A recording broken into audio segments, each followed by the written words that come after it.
నమస్తే, నేను జీవి సత్యనారాయణ. ఈరోజు ఈ వీడియోలో ఎంఎస్ఎంఈ గురించి, micro small and medium enterprises MSME అంటాము. ఇవి సూక్ష్మ, చిన్న, మధ్య తరహా పరిశ్రమల గురించి.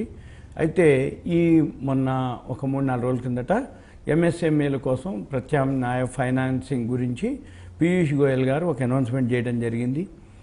ఈ పరిశ్రమల శాఖ మంత్రి, అంటే సెంట్రల్లో ఎవరైతే ఉన్నారో వాణిజ్యం మరియు పరిశ్రమల శాఖ మంత్రి పీయూష్ గోయల్ గారు పరిశ్రమల గురించి ఈ క్రెడిట్ యాక్సిస్ ఎదుర్కొంటున్నటువంటి సమస్యలు, వాటి మీద ఏవైతే ఎంఎస్ఎంఈలు ప్రత్యామ్నాయ ఫైనాన్సింగ్ నమూనాల గురించి ప్రభుత్వము రెడీగా ఉంది అని చెప్పేసి అనౌన్స్ చేయడం జరిగింది.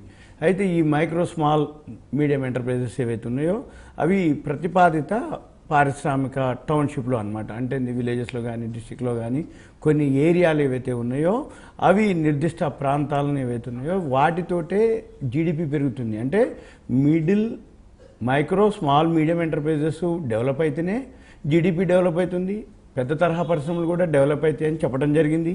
దీంతో ఏదైతే ఈ ఎంఎస్ఎంఈకి సంబంధించిన ఏవైతే ఉన్నాయో దాని గురించి, అంటే 2021, 22, 23, 24 మధ్య అంటే ఎగుమతులు ఏవైతే ఉన్నాయో 15% వృద్ధి చెందినాయని, మార్చి 2024లో రుణాలు ఏదైతే 2022లో తగ్గినాయని ఎగుమతిదారులు చెప్పడం జరిగింది.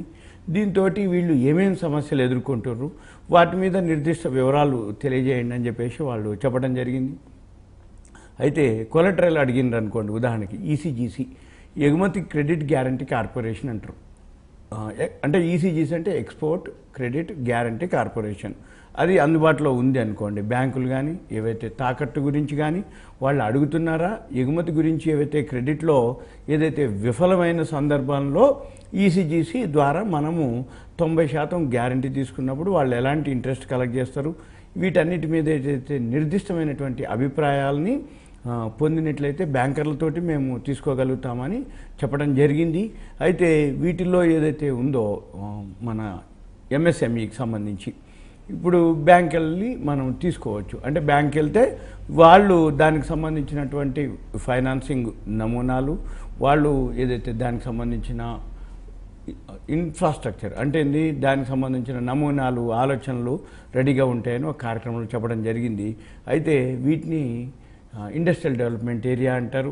టౌన్షిప్ల కోసం 28,602 కోట్ల అంచనా పెట్టుబడితోటి national industrial corridor development program కింద 12 కొత్త ప్రాజెక్టు ప్రతిపాదనలు కూడా మంత్రివర్గం ఆమోదించడం జరిగింది. అయితే ఎక్కువ శాతం ఈ ఎంఎస్ఎంఈ ఏవైతే పారిశ్రామిక ప్రాంతాలు ఉన్నాయో ఉత్తరాఖండ్లోని కుర్బియా, పంజాబ్లోని రాజ్పురా, పటియాలా, మహారాష్ట్రలోని దిగి, కేరళలోని పాల్కాడ్, యూపీలో ఆగ్రా మరియు ప్రయాగ్రాజ్, బీహార్లో గయా, తెలంగాణలో జహీరాబాద్, ఏపీలో ఓర్వకల్, ఇలా మరియు జోధ్పూర్లో పాలి, ఇవన్నీ కూడా పారిశ్రామిక ప్రాంతాలు నెలకొల్పబడ్డాయని చెప్పడం జరిగింది. అయితే ఈ ఎంఎస్సికి సంబంధించి ఏవైతే ఉన్నాయో ఒక నిర్దిష్ట ప్రాంతానికి కట్టుబడి ఉన్నందున అవి ఎంఎస్ఎంఈలు పెద్ద పరిశ్రమలకి అంటే హెల్ప్ అవుతాయి అన్నమాట అవి.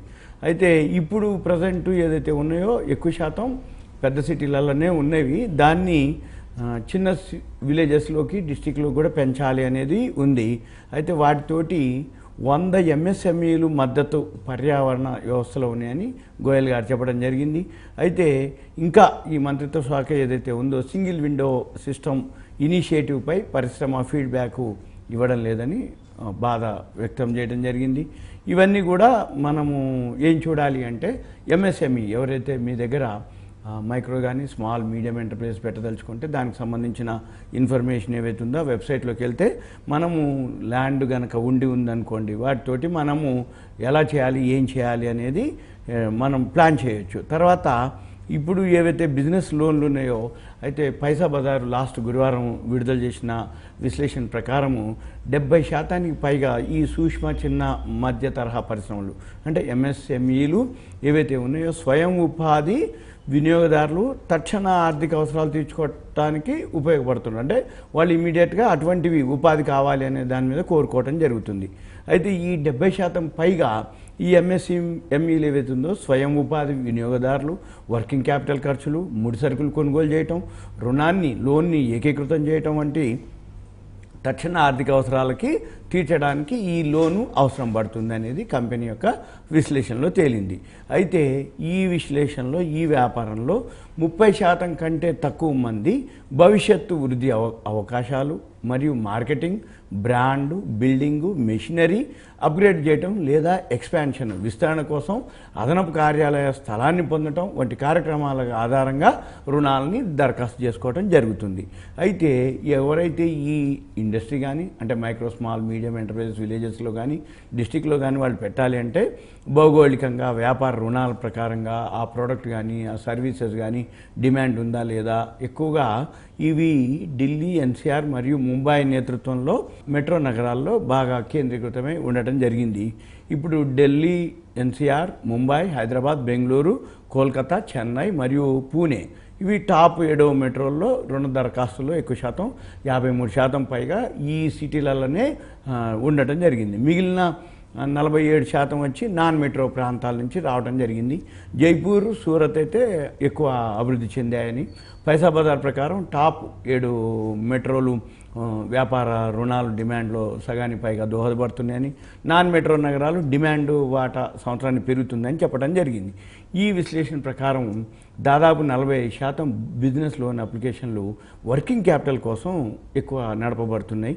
అయితే 24% వ్యాపార యజమానులు ముడి పదార్థాలు కొనుగోలు చేయడానికి లేదు ఇన్వెంటరీ స్థాయి అంటే గోడౌన్ అన్నమాట నిల్వలు పెట్టుకోవడానికి రుణాలు అవసరమని వాళ్ళు చెప్పడం జరిగింది. తర్వాత ఇందులో 15% మంది ఎవరైతే కస్టమర్లు ఉన్నారో వాళ్ళు బ్రాండు బిల్డింగ్లో సహాయం చేయడానికి మార్కెటింగ్ మరియు ప్రకటనల ప్రయోజనాల కోసం రుణాలని తీసుకోవటం జరుగుతుంది. వాళ్ళు రుణాలని కోరుకోవటం కూడా జరుగుతుంది. అయితే దీంతో పాటు వాళ్ళ వ్యాపారం రోజువారీ కార్యకలాపాలు నిర్వహించడానికి లిక్విడిటీ మరియు స్వల్పకాలిక నగదు ప్రవాహాంతరాలు ఏవైతే ఉందో వర్కింగ్ క్యాపిటల్ బాగా డిమాండ్ ఉంటుంది అన్నమాట.